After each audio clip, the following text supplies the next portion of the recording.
So we have the pendulum, and we let it swing back and forth. It is a difficult demonstration. First of all, it is painful. It really is. If you know only the name, you know nothing.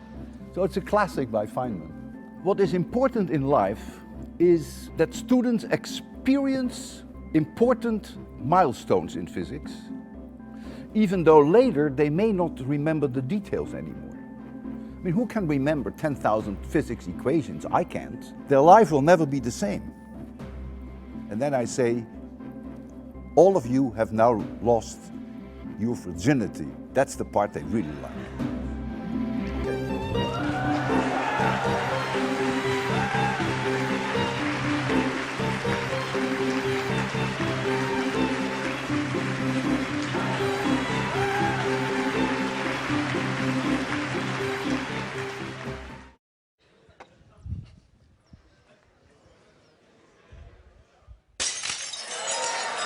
A 5-meter-long pendulum with a 30-pound object, 15 kilograms.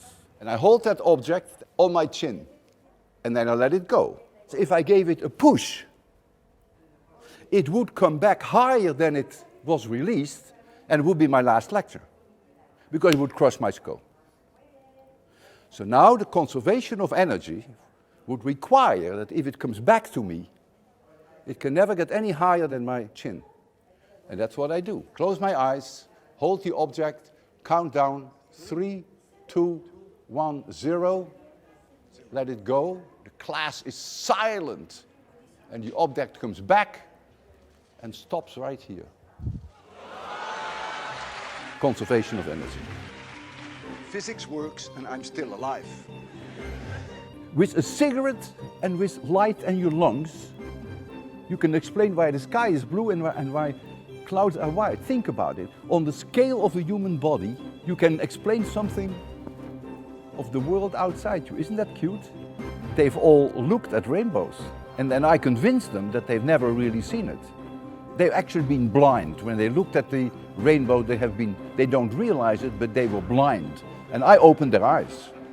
You measure the student standing up, then I lie down the student horizontally, and I measure again the length. And then the person is very roughly 2 centimeters longer. It's a lot. So when you stand up, it is gravity that makes you shorter.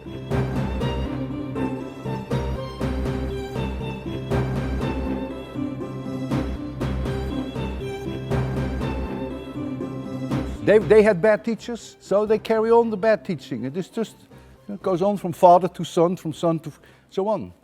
They are criminals because they miss golden opportunities and make it dull and boring, and so people begin to hate physics, and that stays with them for the rest of their lives. Then they even make the mistake to think that physics is difficult. Absolutely not true. We have an obligation to explain it to the man on the street in a way that they can still sort of get an idea. So you have to find analogies to make them see what the importance of certain discoveries is. Without quantum mechanics, without special relativity, without general relativity, you wouldn't have cell phones today. You wouldn't have GPS today. You wouldn't have television today. You wouldn't have radio today. So the pioneering contributions in physics have changed your life dramatically.